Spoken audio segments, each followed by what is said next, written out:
Muy buenas, queridos amigos, empieza otra aventura de Indy. Ahora mismo me encuentro a orillas del río Nilo en Egipto. En este suelo que estoy pisando ahora mismo se desarrolló ni más ni menos que una de las civilizaciones más importantes de la historia de la humanidad, considerada junto a Mesopotamia una de las cunas de la sociedad moderna, el Antiguo Egipto.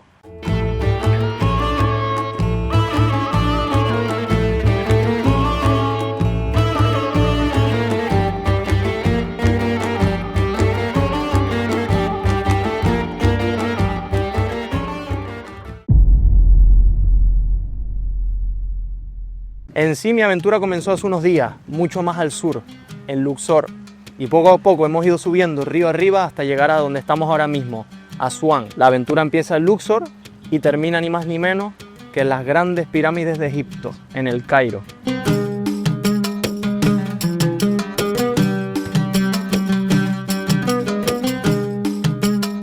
Este enorme río que tengo aquí atrás fue fundamental para que naciera la civilización egipcia. Es más, se suele decir que Egipto es un don del río Nilo. La gente lo suele asociar directamente con este país, pero en sí el Nilo mide unos 6.600 kilómetros. Empieza en lo que son los grandes lagos de África Central. En sí esta civilización se asentó en los últimos 1.300 kilómetros, que era la zona donde era posible la navegación. Los egipcios utilizaron lo que se llama la estacionalidad del río Nilo, es decir, sus inundaciones y sus crecidas, para desarrollar lo que fue un sistema de cultivo que sustentó a esta población durante milenios. Antiguamente a este país se le llamaba Kemet, que significa tierra negra, y hace referencia al limo. El limo era como un barro, una tierra llena de nutrientes y sustratos que dejaba el río Nilo cuando crecía y luego decrecía. Es decir, Egipto en sí, lo que es Kemet, solo eran las zonas cultivables del río Nilo. Todo lo demás se llamaba Desheret, que significa tierra roja, que hacía referencia a lo que es el desierto y las zonas áridas que lo rodean. El río Nilo dividía lo que era Egipto en dos partes: Yabet, que era el oriente, es decir, el este, e Imenet, que era el oeste, occidente. Y como muchos saben, lo que es el sol a nivel religioso y espiritual tenía un gran significado para los egipcios. El amanecer significaba resurrección y nacimiento. El atardecer significaba muerte. Es por ello que las aldeas, que esto es muy curioso, lo que son las aldeas y los poblados egipcios se situaban en la zona oriente del Nilo, es decir, en el este, y los templos funerarios en el oeste.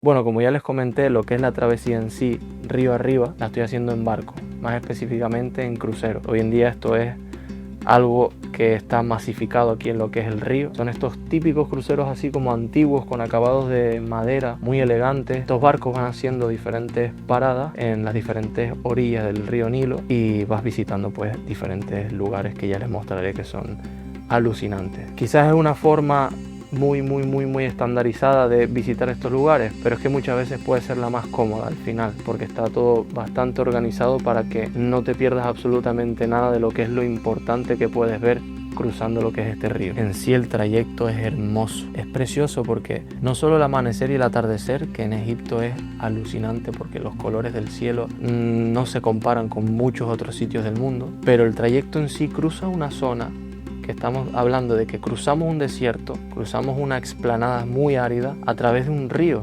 cuyos bordes es donde emana la vida, donde todo es verde, donde se asientan los poblados, los animales, las granjas, las carreteras, como ocurría antiguamente. Es decir, es lo que le da la vida a esta zona.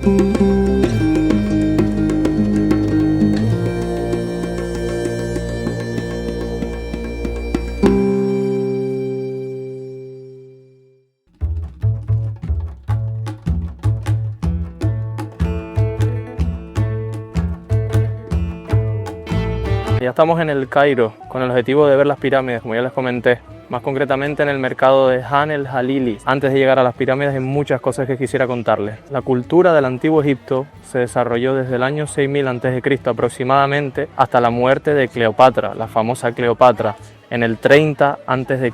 Se dice que en total hubieron unas 32 dinastías faraónicas, más o menos. Algo que me llamó mucho la atención de esta cultura a mí personalmente es lo siguiente: el pecado de entrada, por así decirlo, para los egipcios era la ingratitud. Es decir, El no ser agradecido para ellos te llevaba a pensamientos negativos que echaban raíces en tu alma y hacía que pecases mucho más y por tanto te llevaba a la oscuridad y el caos. Durante la existencia en la tierra, el principio que había que mantener entre la sociedad era el principio de Mayat, principio de armonía. Es decir, para ellos tus propias acciones no solo tenían repercusión en tu vida, sino en la vida de los demás y en el funcionamiento completo del universo. Por tanto, que el agradecimiento era muy importante para mantener esta armonía. La sociedad estaba dividida en clases. En lo más alto de la pirámide estaba el faraón. Por debajo estaban los sacerdotes y los nobles. Los sacerdotes eran muchos y eran muy sabios. Se encargaban de administrar los templos y de rezar a los dioses. Los nobles generalmente eran familia del faraón. Por debajo de ellos estaban los escribas, que eran los únicos que sabían leer, escribir y sabían de aritmética. Luego estaban los comerciantes y los artesanos, que estaban formados por todas aquellas personas que se encargaban del comercio por el Nilo. Luego por debajo estaban los campesinos, que vivían a orillas del Nilo casi todos, y ellos trabajaban en sí el cultivo, se encargaban de dar de comer al país básicamente. Y en lo más bajo estaban los esclavos, trabajaban casi todos en el templo del faraón y en su mayoría eran extranjeros. Venían o de Oriente, es decir, asiáticos, o venían del sur de África, gente de color.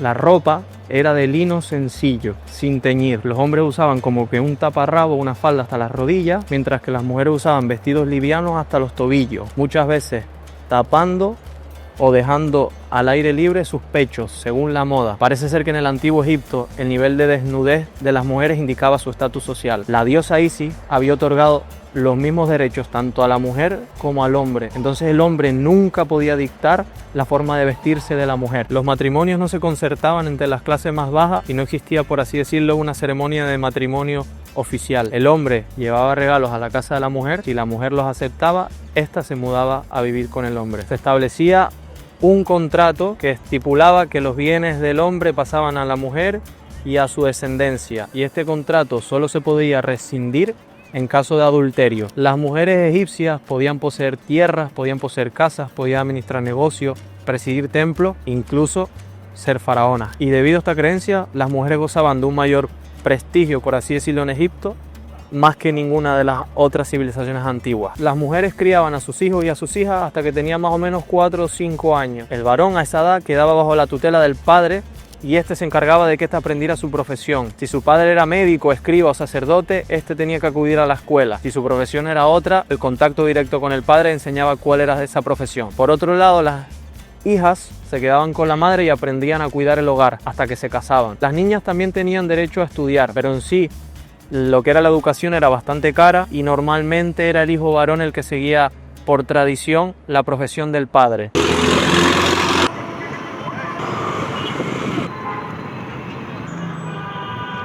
La verdad que en esta ciudad el sol se pone bastante temprano. Se ve que cuando cae el sol, según lo que me han dicho, es hora punta.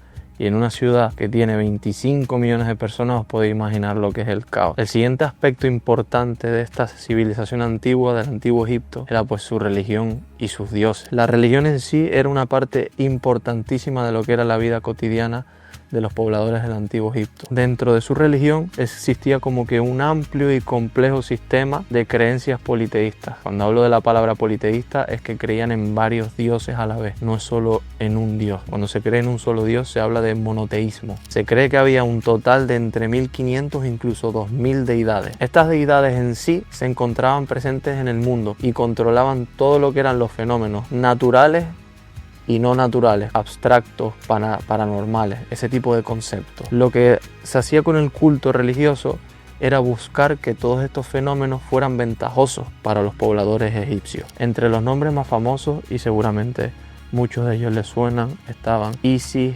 Osiris, Horus, Amón, Ra, Hathor, Peta, Tot, Bastet o Anubis. A la mayoría de las deidades se le veneraba en los grandes y majestuosos templos que se levantaron en este país. En el trayecto que hice a lo largo del Nilo río arriba, Muchas de ellas iban dirigidas a visitar estos templos que ahora os mostraré. La verdad que son impresionantes, son espectaculares. Es que no hay palabra para describir cómo una civilización que vivió hace tantos miles de años pudieron llevar a cabo semejante estructura. Es que hay que verlo con tus propios ojos, la verdad.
Día nuevo en esta caótica ciudad, seguimos explorándola y yo les sigo comentando diferentes aspectos de la sociedad egipcia. Seguimos. Una cosa sí os digo, no os podéis imaginar lo que es conducir en esta ciudad, lo que es el tráfico y lo que es el caos dentro de la carretera aquí. Es que jamás en mi vida había visto yo algo semejante. Mira, todo el rato todo el mundo toca la pita, cruzar la calle dicen aquí que es como pedirle por favor a Dios y que ocurra. Os podéis imaginar ya cómo funciona todo aquí. Coches chocados por todos lados. Yo creo que el 95% tiene golpes. Me he mandado como 2 veces en los trayectos que ya he hecho. Hay que estar aquí para verlo, porque yo se lo puedo pintar de muchas maneras, pero hay que estar aquí. Hay 3 cosas importantes que todavía no he tocado, que son esos íconos de la cultura egipcia que siempre nos vienen a la cabeza, que son los faraones, los jeroglíficos y las pirámides. Bueno, las pirámides en sí las veremos mañana y se las mostraré mañana, pero voy a hablarles de los primeros 2. Vamos a empezar por esos dibujitos de animales y de objetos que a la gente le suelen parecer muy atractivos y que ves por todas las paredes de todos los grandes edificios relacionados con el antiguo Egipto, los jeroglíficos. El origen de esto se remonta a un tiempo donde la escritura era una herramienta nueva. Se estaba dando comienzo a una tendencia pues que marcaría la historia del mundo para siempre. Se dice que en esta época Egipto estaba atravesando un momento de unificación y este nuevo estado unificado necesitaba un sistema de escritura. Se dice que la palabra escrita nació en Mesopotamia y que llegó a Egipto gracias al comercio. Estamos hablando de que esto ocurrió hace unos 5200 años aproximadamente. Por un lado se dice que la creación de los jeroglíficos tenía detrás la intención de que la sociedad conociera sus bienes, qué cantidad eran, quién era el poseedor, cuál era su destino o cuál era su procedencia. Pero por otro, también se piensa que, bueno, al ser los primeros textos, se utilizaban para glorificar la religión y a los faraones y por tanto tenía detrás de ellos intereses políticos. La verdad que visualmente son alucinantes, os lo prometo. Para mí es espectacular ver esas paredes llenas de esas figuras, porque tienen ese componente figurativo de animales, de plantas, objetos de la vida cotidiana, el sol, la luna, el mar, que conforman pues grandes textos que hablaban de temas religiosos, de los grandes logros de los faraones, de lo que poseían los faraones, nombres de ciudades y ese tipo de cosas. Al final me estaba grabando en el templo, se acercó como un señor que no era ni seguridad, ni la policía, ni trabajado, y como que me echó. Más o menos. Primero me dijo que no podía sacar fotos cuando es un sitio turístico y luego que me tenía que ir La policía le pregunté, me dijo que sí podía, luego el tipo habló con la policía y la policía me hizo salir, pero bueno, nos siguió a ver un poco las calles para seguir contándolas. Cuando llegó la época grecorromana, es decir, la época en la que Egipto está dominado por Grecia y Roma, los jeroglíficos fueron desapareciendo poco a poco. ¿Por qué? Pues por el avance sobre todo del cristianismo. Con los pocos sacerdotes que quedaban, su muerte supuso lo que fue la desaparición de estos y por tanto pasaron a ser una lengua desconocida y completamente indescifrable. Y lo curioso del caso es que permanecieron muchísimos años en lo desconocido. No fue hasta la época de Napoleón que se realizó una expedición que encontró una piedra, que pues a muchos les sonará, que es la piedra Rosetta, se encuentra ahora mismo en un museo en Londres, que tenía un texto escrito en 3 lenguas, en jeroglífico, en demónito, que era como los jeroglíficos cursivos, y en griego. Entonces llegó un hombre muy famoso llamado François Champollion y con esta piedra pudo traducir los jeroglíficos y hoy en día conocemos esta gran civilización pues gracias en gran parte a este descubrimiento. Claro, no vamos a ir mañana a las pirámides de Egipto, a las pirámides de Giza, sin hablarles de otro de los grandes temas que formaban parte de esta cultura, los faraones. Los faraones eran los reyes de Egipto, muchos de ellos se les veneraba y muchos de ellos construían templos a su favor para que la gente creyera que eran dioses, eran la máxima autoridad. Hacían las leyes, empezaban guerras, las terminaban, recaudaban impuestos. Todo lo que el faraón se decía que había que hacer, se hacía. Su principal responsabilidad era mantener el Mayat en el reino, es decir, interpretar la voluntad de la diosa Mayat y mantener lo que era la armonía entre todas las personas. Pero sus funciones eran 2. Por un lado era el sumo sacerdote de todos los templos, tenía que levantar grandes monumentos que venerasen a los dioses que le habían dado la posibilidad de gobernar y por otro lado celebrar sus propios logros. También su otra función era ser el señor de ambas tierras, porque hubo una época en la cual Egipto estaba dividido entre Egipto Alto y Egipto Bajo, aunque con el tiempo en ciertas dinastías se unieron ambos reinos.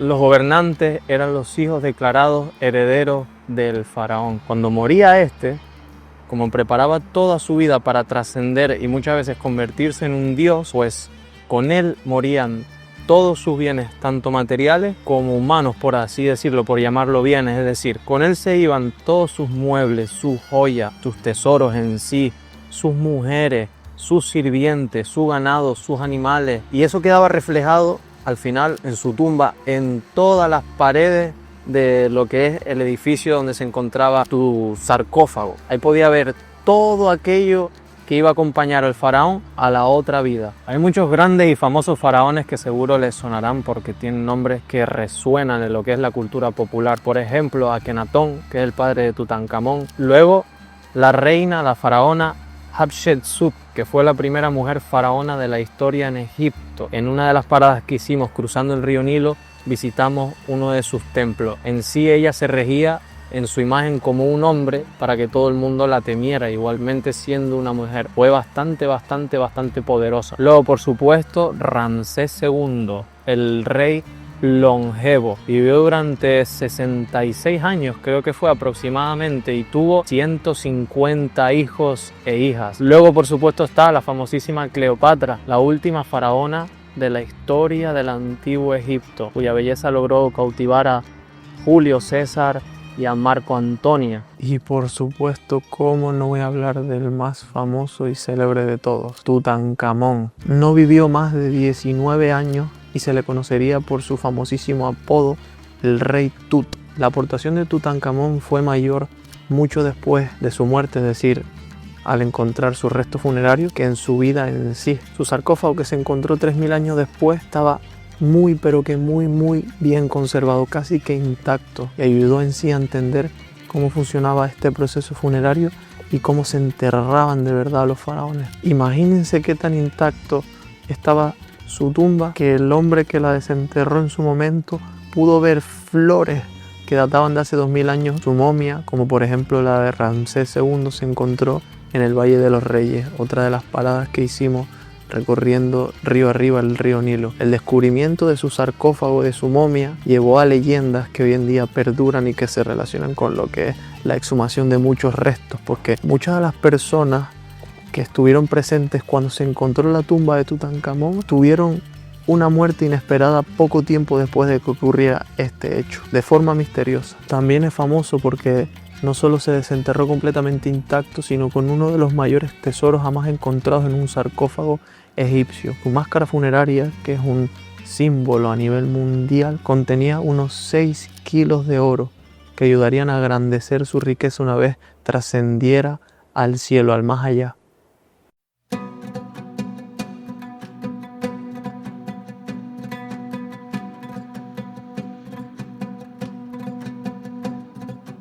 Y aquí estamos, al final de nuestro recorrido por Egipto, ni más ni menos que delante de una de las 7 maravillas del mundo antiguo, las pirámides de Giza. Como ya les comenté, los faraones, muchos de ellos querían trascender al más allá siendo dioses.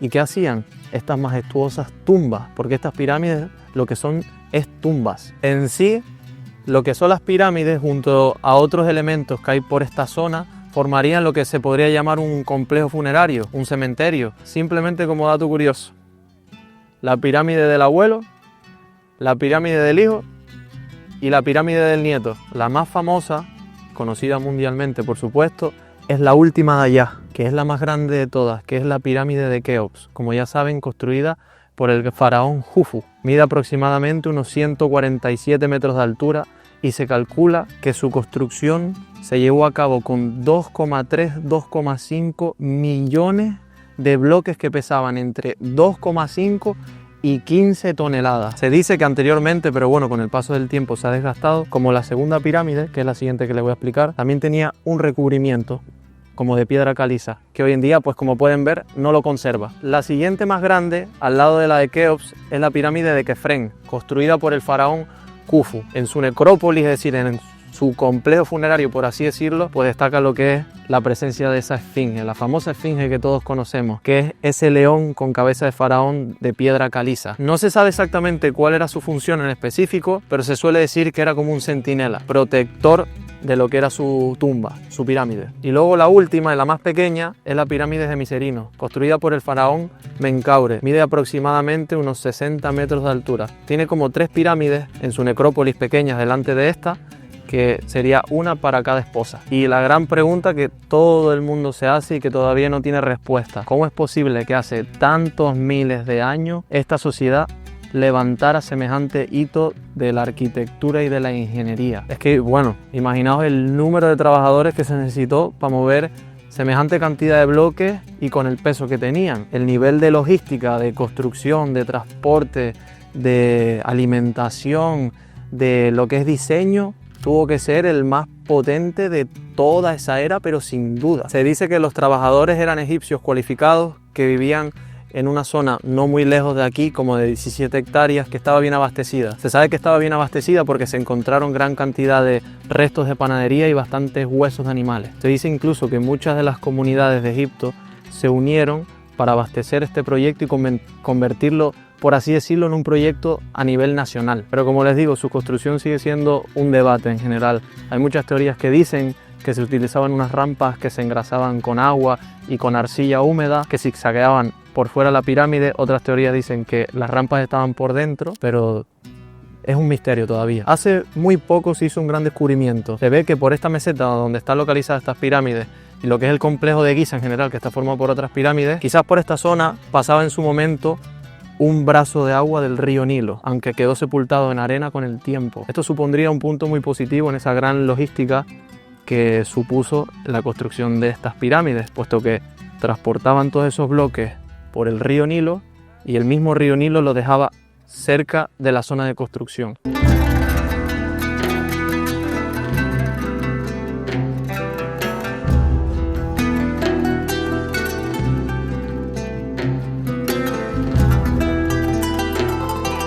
No sabéis la ilusión, de verdad, de corazón, que me hacía a mí venir a este lugar. Parezco un niño pequeño, en verdad. Y bueno, ya toca irse, que esta aventura está terminando.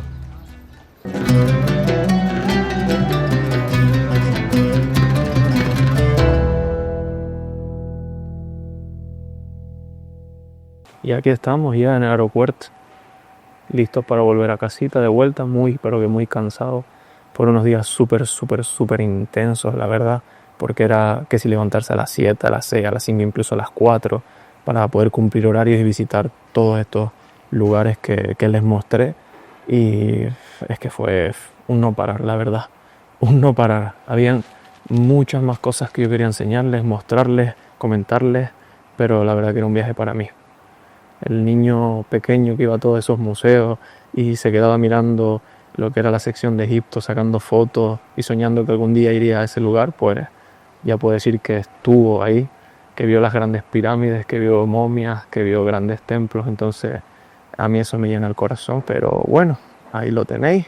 Espero que lo hayáis disfrutado, que lo compartáis con amigos, con familiares, para apoyarme, para yo poder seguir conociendo el mundo y mostrárselo desde mi perspectiva, desde mi arte, por así decirlo. Y bueno, como siempre les digo, nos vemos antes de lo que ustedes creen.